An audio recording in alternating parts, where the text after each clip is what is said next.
Rayman is a weird series. Starting off as an absurd, surreal cartoon trip to hoodies and black burlap sack men with guns, and eventually none of these, it's for the most part maintained a consistent inspiration and art style, from its debut up to its reboot in Origins and Legends. Where did this art style come from? This wacky ass nonsense of a man with no limbs didn't conjure itself up. So let's investigate and dive into the artistic origins of Rayman. Yeah, see what I did there? The concept and design for Rayman was originally drawn up by Michel Ancel, creator of the Rayman franchise and lead designer of future games like Rayman Origins and Legends. Rayman was first drawn by Michel Ancel at the age of 16, as a young eager student yearned to be a game designer. His earliest projects were Mechanic Warriors and The Intruder, creating the former entirely on his own, and joining Ubisoft to help develop the latter once he signed onto them at 17. Rayman began development in 1992, serving as lead director for the game once Ubisoft decided to have more than one person working on the project. The game wasn't originally a single-player beauty, but rather rough prototype. Before a team of professional animators was invited to work on the game, this is what it originally looked like. Yeah, a bit stiff, but it's a start. A lot of the cartoony inspiration for Rayman shines through here, and you can trace the lineage of a lot of Rayman's behaviour in the first game to this prototype.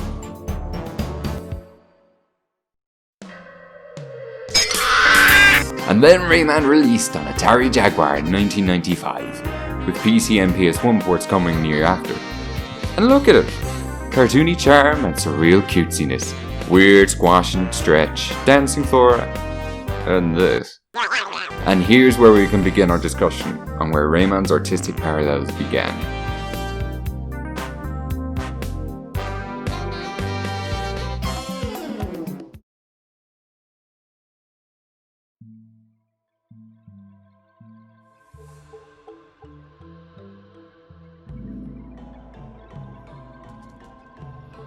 The mood of the original game is an uppity one, and a lot of this is fluid and alive. Indeed, this is what a lot of the game consists of. This highly animated world inspired by Tex Avery, a lead producer and director for the ever fantastic slapstick animation of Looney Tunes back during the golden era of animation.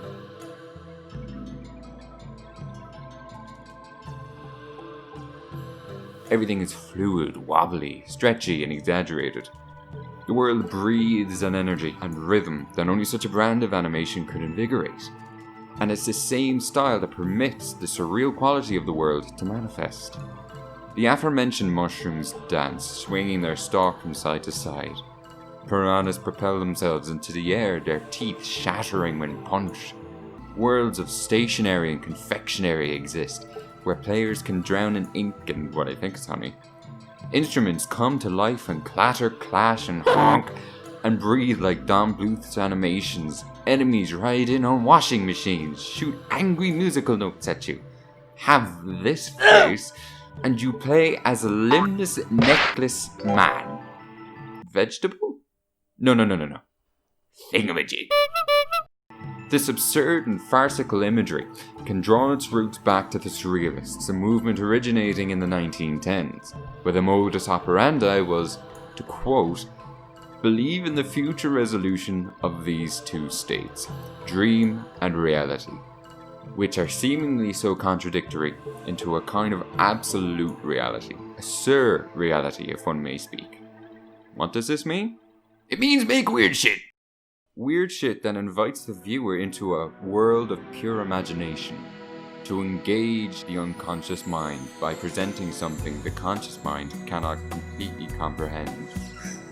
And yeah, Rayman doesn't quite have the luxury of this lofty ambition, needing to be an actual playable game, and we've seen what happens when games fumble being a game, but nonetheless it appeals to this sentiment.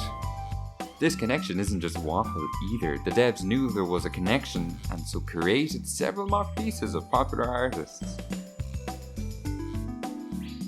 We can see the persistence of time by Dali, art by Picasso and Miro mentioned here, prominent figures in Cubist and Surrealist movements.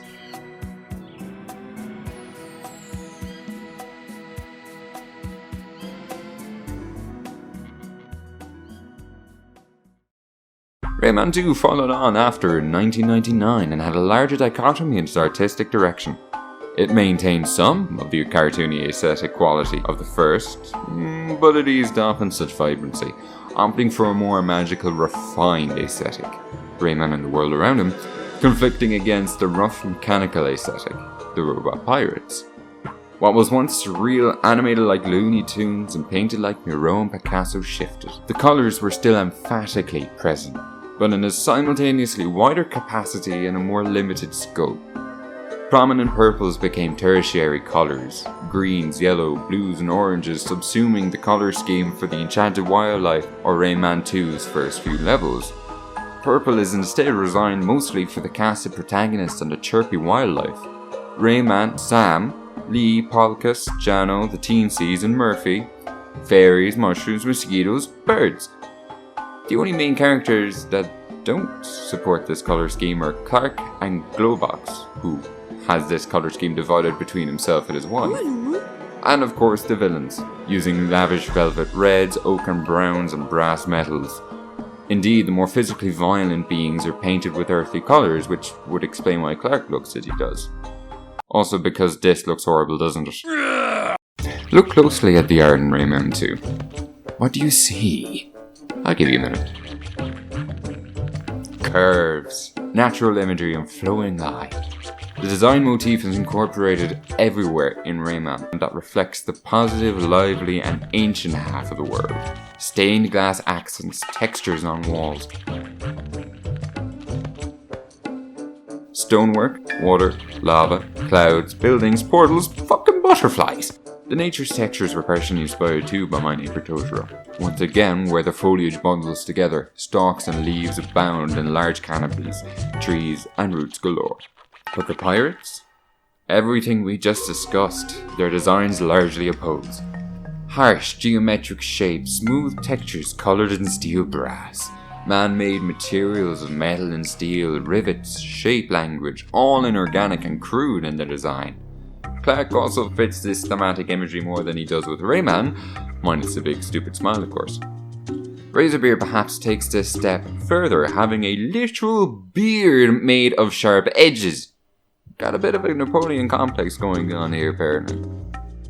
The designs of the robots can be loosely likened to constructivist cinema in the 1920s, such as Elita in 1924 and Ziga Vertov's Kino Eye in 1924 as well.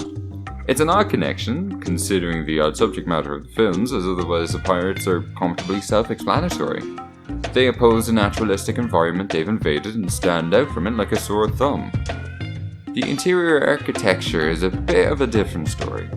They're more ornate, less rough and vicious. In fact, they're almost regal. Velvet carpets, smooth curving, detailing brass switches and the railings, the window bars and doorways, and the accents on pipes. And I didn't mention Napoleon because, he's short. The French regality of Napoleon Bonaparte and his Maison Bonaparte connects the two to French Rococo, albeit in a less pallid and pastel way. Rolling curves lay on top of one another, thick lines oppose each other, leaving negative space to fill the aesthetic void. But we hit something of a problem here. A typical element of Rococo is asymmetry, but as you can see, the works here are quite symmetrical. So where does that leave us? Well, it's still French, just a century and a half ahead. Welcome to Art Nouveau. Art Nouveau was an incredibly short-lived movement from about 1890 to 1910, and was a countercultural movement. The common approach to art in academia was of study, calculation, theories, and practice, a very refined and historical/classical perspective of art. So much like the Impressionists rebelling against the Louvre standards, these guys started a #artistgate and did their own thing. The style can be identified by long, floral forms, wrapping themselves around the art.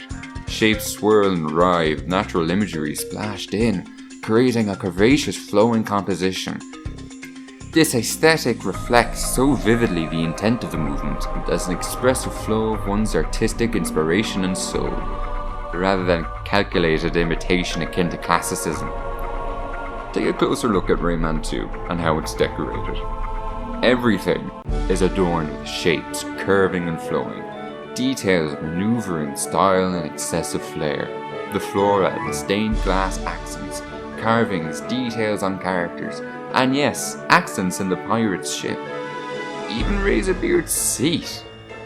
This aesthetic permeates most every level in this game. Check for yourself.